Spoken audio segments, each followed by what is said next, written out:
Hello, fabulous friends and fans. I am your host, Nadiya Shah, and welcome to another episode of Nadiya Shah Productions. Thank you so much for being here. Well, this is part interview, part location episode.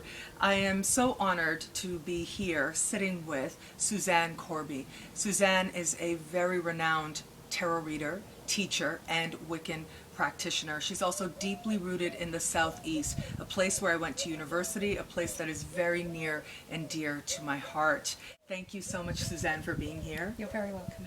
So tell me a little bit about what you do, how you connect with the spirituality here because of your own path.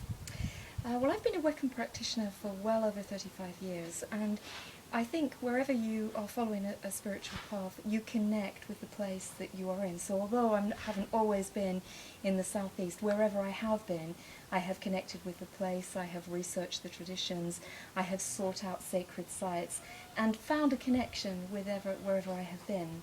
So here in the Southeast, we've got quite a few sites. I mean, all over England. England's rich in history, rich in sacred sites. So it's pretty much take your pick. You could go around anywhere and find places, but not all of them have that kind of spiritual connection, that atmosphere, that magical enchantment that makes you stop and listen and think this is a special place. And there are quite a few of those in Kent. Have you been to visit any of them yourself? Absolutely. One of my absolute favorite places to visit so far in the Southeast has been the Shell Grotto. It's quite a hidden kind of secret, as a secret gem that we have in Kent.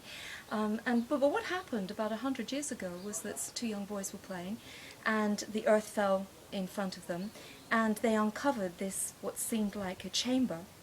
And when it was revealed, it turned out to be this incredible chamber that was covered in shells. The walls, the ceilings, the floor, everything was covered in shells. And not only was it one chamber, but it had two particular tunnels leading to it. Now, the actual tunnels that led to the chamber were also covered in stones and shells. And not just a random covering of shells, but as you would have noticed, there are these beautiful images. And some of the images have particular shapes and sizes that would suggest they had significance.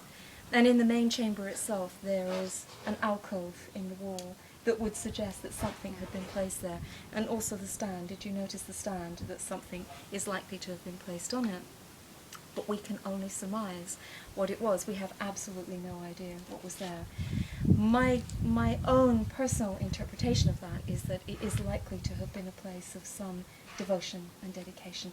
I cannot imagine that anybody would have gone to such lengths to have created such a place that lends itself so easily to devotion without having that as its theme. Often there are follies in England, which are places that are random, places that people have gone to a lot of trouble to create, that have no such significance.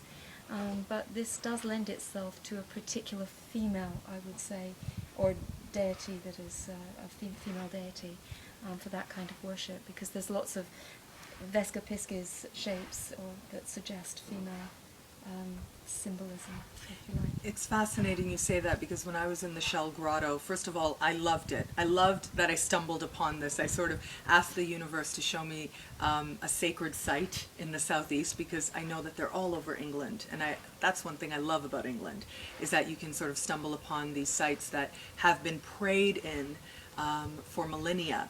And as soon as I walked into the Shell Grotto, I could tell that this was a space that people had prayed in, that, as you said, people have practiced devotions in. It is, there's an energy in there of deep spirituality, and you can feel it in the walls. Absolutely, absolutely. A lot of the colour has gone now because the Victorians put gas lamps on, so it's all very grey now. But you can imagine how rich it would have been in colour originally, as indeed they described it as being full of colour. And it's protected now by the people that own it. They protect it, they have a trust set up for it. But you can go and visit it. But it's so interesting that you were drawn, because I do think that if you have a spiritual connection and you are seeking more of a spiritual connection where you travel, you will be drawn to the right kind of places. So I mean, if you come to England, you're likely to know of Stonehenge, Avebury, Newgrange in Ireland, Stanton Drew in Bristol, we were talking about that, Wayland Smithy. There are lots of very well-known places, but places like the Shell Grotto are much smaller and less well-known, but something that within you would draw yourself to it. Another place is the Lost Valley of Dode, which you hadn't visited, which I was telling you about, which I came across quite interestingly. It's quite an interesting story. Many years ago, some friends said, we go out to this place in the country at the solstice and the equinox, and would you like to come along? And it was the summer solstice. And I went along, and it was in the middle of nowhere, and it was in a valley, and the valley itself had a wonderful atmosphere about it. And I recalled that I had been there before to collect holly and ivy for the winter solstice. So I actually had already been there, but didn't know of the valley. I'd gone on the hill, which is known as Holly Hill. And this is in near the North Downs in Kent.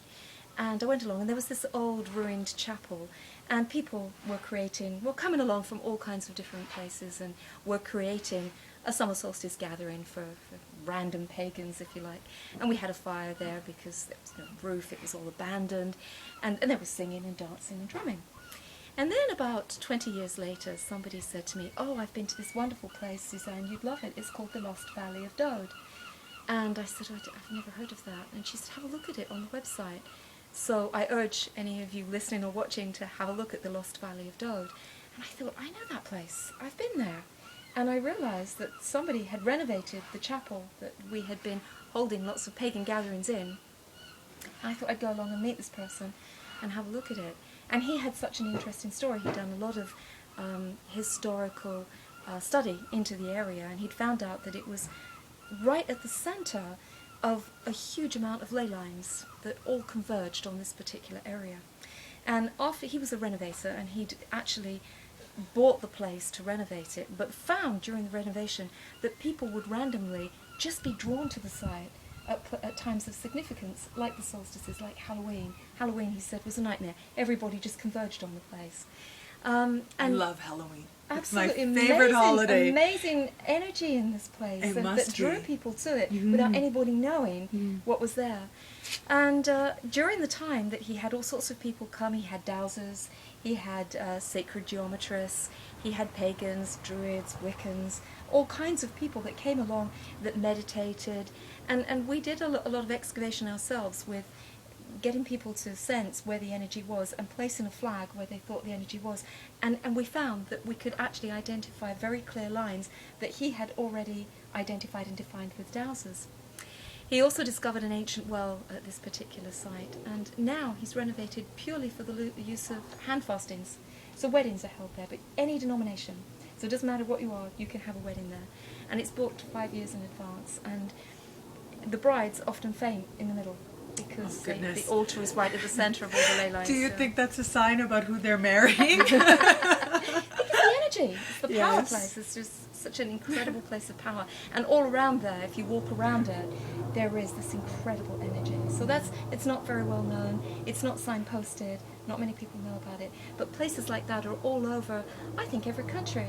It's not just the sacred sites, although the sacred sites will have been built on places of power. Coldrum stones. Coldrum stones. In Trosley. If you Google Coldrum stones, that's a Neolithic long barrow. But it sits on a hill overlooking the Weald of Kent, and you can stand there, and it's got trees around it with these old stones that all seem to look like a gateway to the other world. And you can imagine at times of significance going up to those stones and seeing them as a gateway to the other world. And there's a tradition in Ireland of the Tuatha De Danann and the She who open up in the hills, and that is the gateway to the other world, to the fairy world, the world of fairy. And I often see Trosley, or the Coldrum Stones, as that kind of a place that has a doorway to the other world. And clearly other people see it like that, because there's lots of offerings that are left, offerings of ribbons and string and cords that are attached to the tree nearby. So the tree itself is considered a sacred part of the landscape.